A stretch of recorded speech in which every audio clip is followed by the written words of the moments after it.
A lot of people ask me, how do mobile operators make money? What is their business model? I mean, to me, it seems so obvious. But then I try to start explaining it and I realize it's a bit of a story.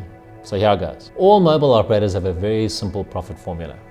Revenue minus spectrum costs minus capital spend minus operational spend equals profit. Before going on, let me first explain exactly how your phone connects to the internet. Every smartphone has two radio receivers, Wi-Fi and 5G. Just for clarity, sometimes it's 4G, sometimes it's 3G, nowadays it's 5G. When you see the Wi-Fi symbol on the top right-hand side of your screen, that means you're connected via Wi-Fi spectrum to a Wi-Fi router, probably in the same building as you are. That Wi-Fi router is connected to a fiber optic cable, which in turn connects the Wi-Fi router to the World Wide Web, to the internet. When you see the 5G symbol on your screen, that means you're connected to 5G spectrum to a 5G base station.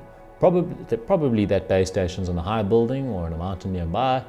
And in South Africa, that means either Vodacom, MTN, Cell C, Telkom Mobile or Rain owns that base station. That base station is connected to a fiber optic cable, which in turn connects you and that base station to the World Wide Web and the internet. So how does a fiber cable connect the base station to the internet? Let's assume that you type www.youtube.com on your smartphone. That means you have asked for information that resides at that web address to be sent to your phone. Your request is transmitted over the airwaves on 5G spectrum to the nearest 5G base station, which in turn passes on the request via fiber optic cables to the nearest data center. Assuming that data center doesn't have a copy of the landing page of youtube.com on its actual servers on its hard drive, it passes on the request via fiber optic cable to the CCOM landing station in Richards Bay, which then sends the message via undersea cable to a London data center. Assuming the London data center also doesn't have a copy of youtube.com, it passes on the request via another undersea fiber optic cable to New York, from where it is relayed via overland fiber optic cables across the North American continent to YouTube's servers at Google in its headquarters in San Francisco. The landing page information is then sent all the way back to your phone. All of this can happen in less than 1 second, depending on whether there are any bottlenecks along the way. Every leg of the chain is a potential bottleneck. Phone to 5G base station, 5G base station to Joburg, Joburg to Richards Bay, Richards Bay to London, London to San Francisco.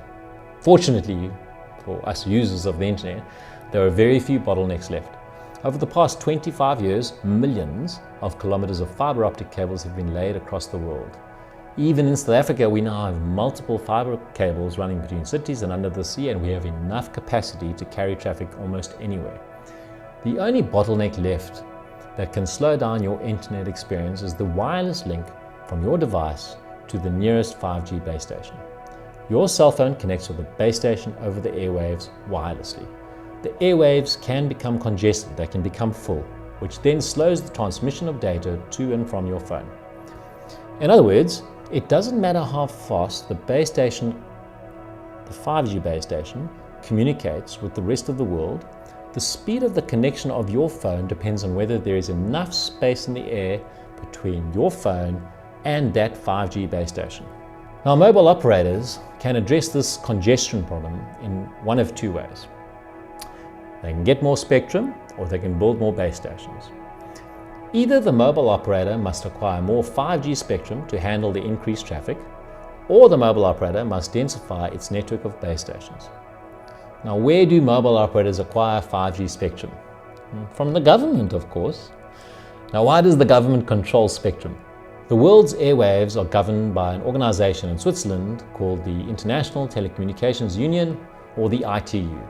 The ITU sets global standards for radio waves in order to ensure interoperability across countries for any equipment that operates wirelessly. This includes walkie-talkies, car radios, TVs, microwave ovens, and mobile networks.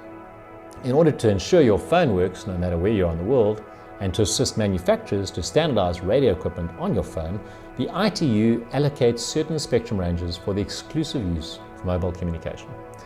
Governments are then free to decide how they want to allocate the spectrum. No private individual or company may use this spectrum without government permission. And that's why Vodacom, MTN, Telkom Mobile, Cell C and Rain are always fighting about spectrum. Because it's their lifeblood. No spectrum, no business.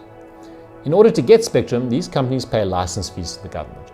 In order to justify the license fees, these operators must make a profit. They make a profit by selling minutes, SMSs, and gigs to consumers like you and me.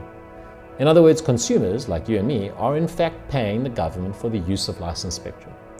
You must bear that in mind when you read about spectrum auctions.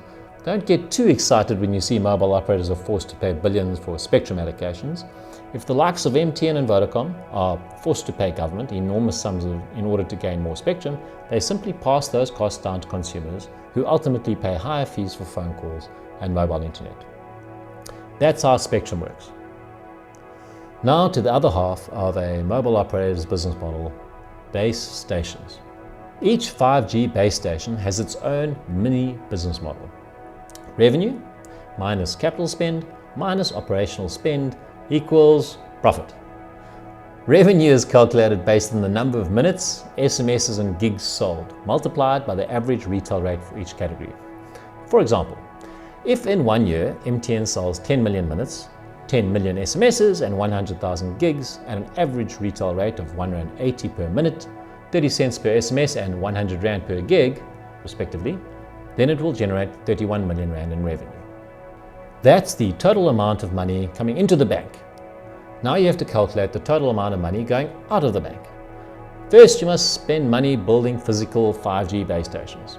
Each base station requires a mast, requires a fence around the mast, radio panels, batteries, a control box, air conditioning, etc., etc. The total cost of a base station is what is referred to as the capital spend. Let's assume that is 5 million rand. Next is the ongoing costs of running that base station, known as operational spend.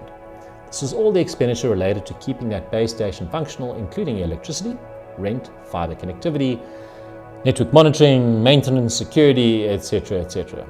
Let's assume that's 6 million rand. Therefore, for the purposes of probably my bad example, the total costs are 11 million rand against total revenues of 31 million rand, which leaves a profit of 20 million rand. The important thing to understand is that neither the capital spend or operating spend are variable in a meaningful way. No matter how much traffic a base station carries, it still costs roughly the same to build and operate that base station. In other words, the only way a telco can increase profit is to either increase the number of minutes, SMSs and gigs sold per base station, or to increase the retail price of those minutes, SMSs and gigs.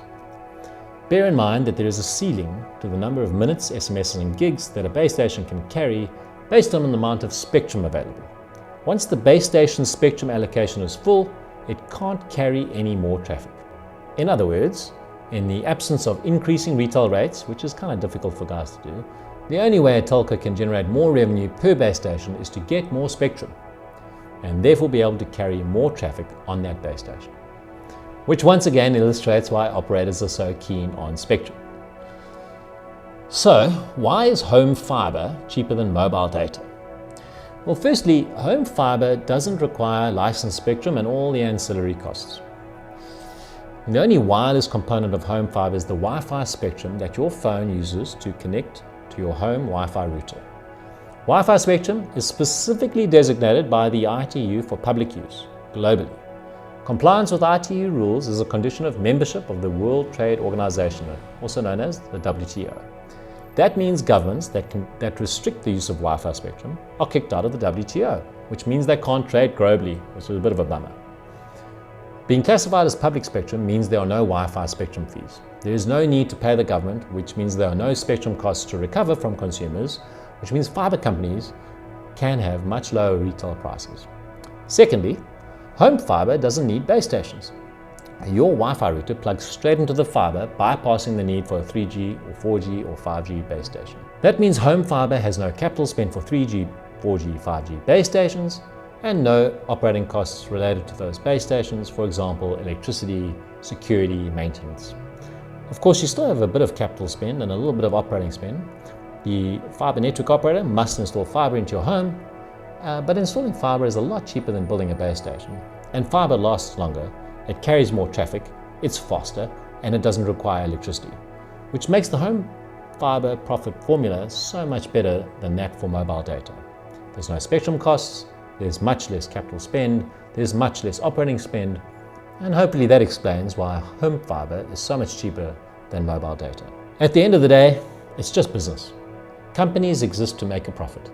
In the world of telcos, the winners are the ones who build the biggest networks and can then load their networks to the most customers. The size of your network is a function of how much spectrum you have and how many base stations you build. The amount of spectrum and the amount of base stations you have is a function of how much money you have. And that's why my dad once told me, never start a telco unless you have a pile of cash.